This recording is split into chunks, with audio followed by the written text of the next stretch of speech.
Good morning, everyone, and welcome back to another episode of Life Unfiltered with me. This week, I want to talk to you about performance anxiety.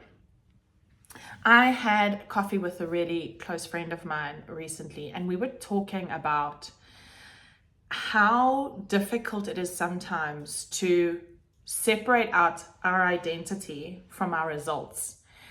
And can't you relate? I framed it and I said, we're A types and we really want to deliver results and all that kind of stuff. But I think the truth is that all of us can wrap our identity and our meaning and our purpose around our results so often. Whether you are a stay-at-home mom or a stay-at-home dad, living your life vicariously through your kids, whether you are in ministry, either leading or serving, whether you're in corporate, just at entry level, just starting out your career, or a seasoned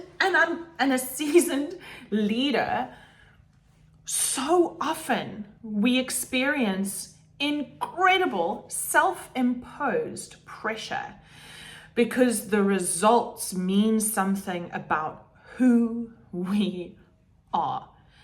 How our kids are doing in sports or academically, how our congregation is doing, how the team is functioning, how our bosses see us, all of that stuff, whether you are in school, how your peers see you, whether you have, are you an A student, a C student, are you a team captain?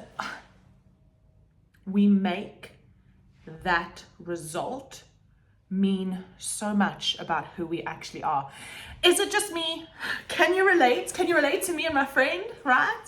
And so I have found a few powerful strategies to help me deal with that kind of performance anxiety. Because what I know about being results focused, it's great if you can frame it in its rightful place, right? We want to deliver results because it's the benchmark by which we measure our progress, right? So it's important it has its place. But when the results are not what we want them to be, and we then use the distance between what we'd hoped for and worked for and what we've got, we use that distance to berate ourselves and be unkind and unhelpful. It creates toxicity and mental fog, and it's just so incredibly unhelpful. And as my friend and I were unpacking what this means, I just realized that we all journey through this. Whether you are 70 years old and at the peak of your, the pinnacle, the apex of your career and your life, right? Or whether you are 14 and trying to figure out where you belong. Every human struggles with identity and struggles to depersonalize our performance or our results from who we are. And I think the difference between people who do it successfully and those who don't, the people who manage to navigate performance and depersonalizing results from who they are, just have the strategies and the frameworks, those mental frameworks to do that. That's the only difference. The difference between being healthily performance driven and unhealthily performance driven is those who know how to navigate life. They've got these frameworks, these mental frameworks to help them quantify results. And so there's a few things that I've learned over the years to help me disassociate my identity from my results in my life. And one of the biggest things, firstly, the going about our daily lives. When results are not what we want them to be, we have to be so kind and gentle with ourselves. I think that's the golden thread that underpins, the 2 or 3 strategies that I'll share with you today. We have to be so kind and so gentle with ourselves. Jordan Peterson puts it this way. He says, you have got to treat yourself like you treat those you truly love. Now think about that. I know personally how I speak to myself when I feel like I'm failing. It is not kind. I wouldn't speak to my daughter, my best friend, my son, a peer or a colleague. I wouldn't even speak to a stranger the way I sometimes speak to myself about myself when I feel like I have failed. And so this one thing, this one departure point, treat yourself like someone you treat yourself like you would treat someone you actually love. That's really transformative. That's been for me. Because when I start that negative self-talk, when I've set a goal and I have compromised on the discipline it takes to achieve that goal, when I have failed to achieve the goal, when I sabotage myself because I just don't feel like it, or if I cheat on my diet, right? I can be so unkind.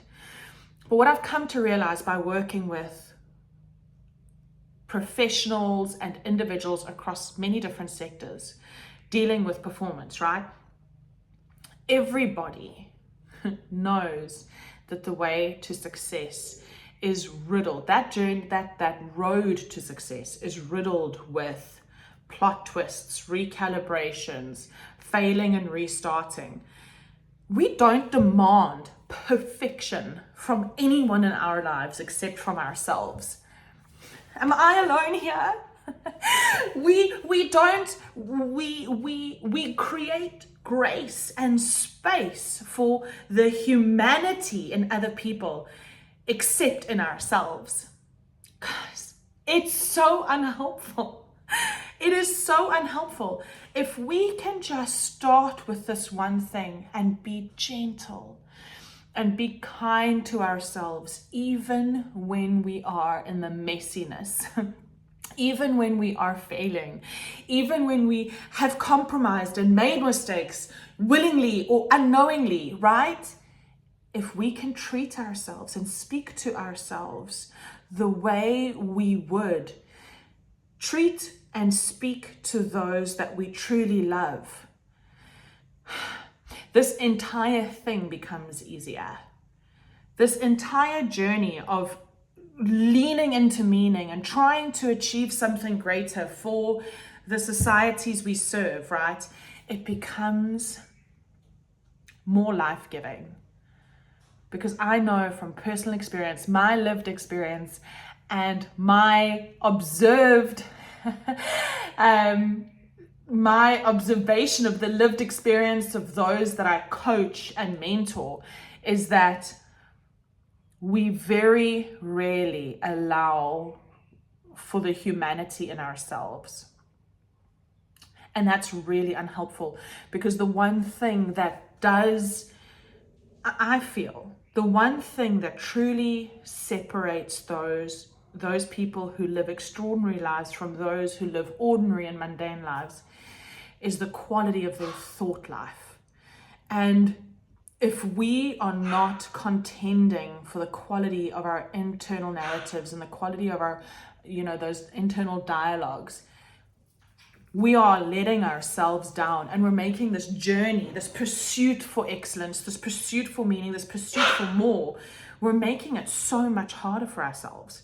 And so I think, just at the level of context, in the words of Jordan Peterson, if we just treat ourselves like we treat those we truly love, and we speak to ourselves like we speak to those we truly love, we will make this easier.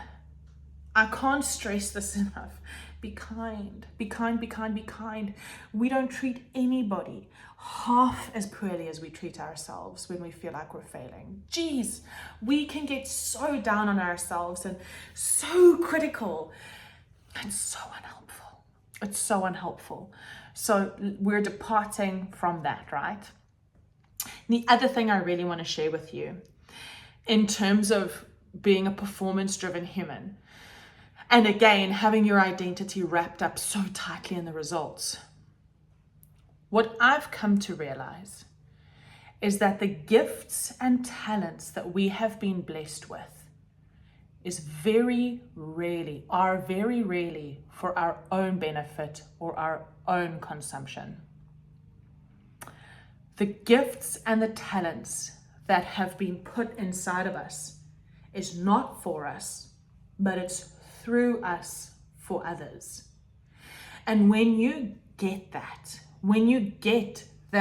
your gift of communication, your gift of multiplication, your gift of excellence, your gift of joy, your gift of strategy, when you get that is not for you, it's not to position you, to grow you, it is through you for others, then you can deliver the best you are able to do in the moment you find yourself in and allow the results to be what they are and not internalize and personalize the results. I hope I'm being clear.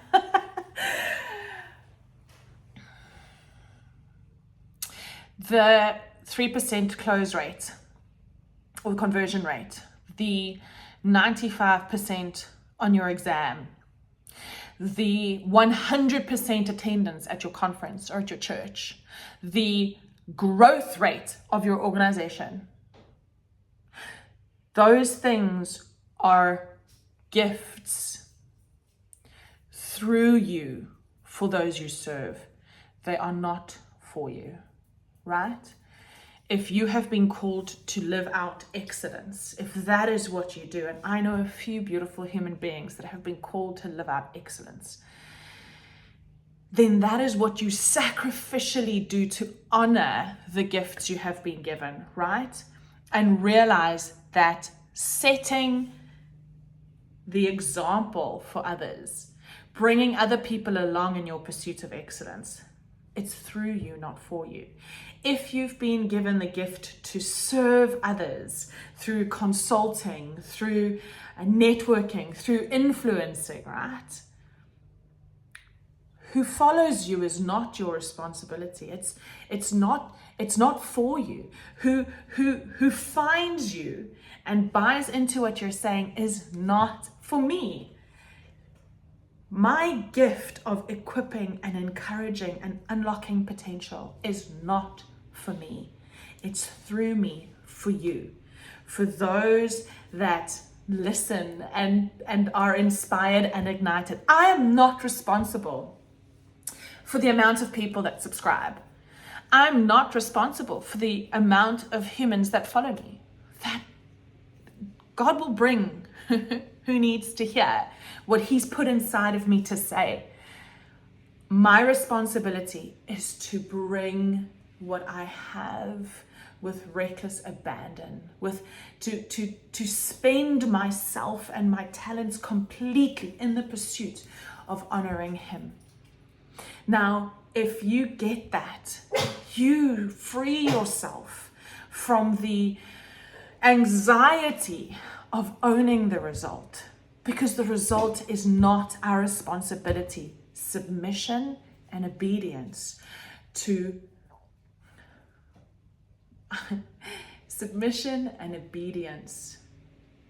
our assignment, to our calling, to our purpose, to bringing everything we have to the table, everything we have to life, without reservation, without fear, with reckless abandon, to bring it all. That is our responsibility. And when you walk in that, there is such freedom. When you are not responsible for the result, but you're responsible for the stewardship, it takes on, your life takes on a whole new meaning. And so I just For those of you, because who are not living into your potential because of the fear of the result, don't make the result or the imagined result mean anything about who you are. If you risk it, if you are willing to bring what has been put inside of you to your community, to your school, to your ministry, to your marketplace, to your society, to your teams, to your family, if you commit to bringing all of that, the results are not your responsibility.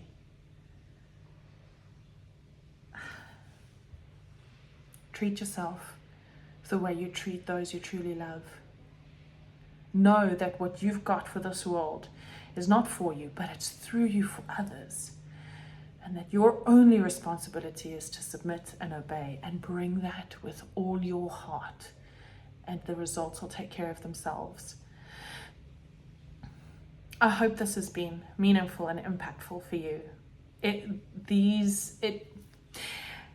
Our gift being through us, not for us, has transformed my ability to lean into the uncomfortable because the results are no longer my responsibility. If you have liked this and you want to hear more though, do like and subscribe. And I'll see you guys next week. Until then, have the most amazing day.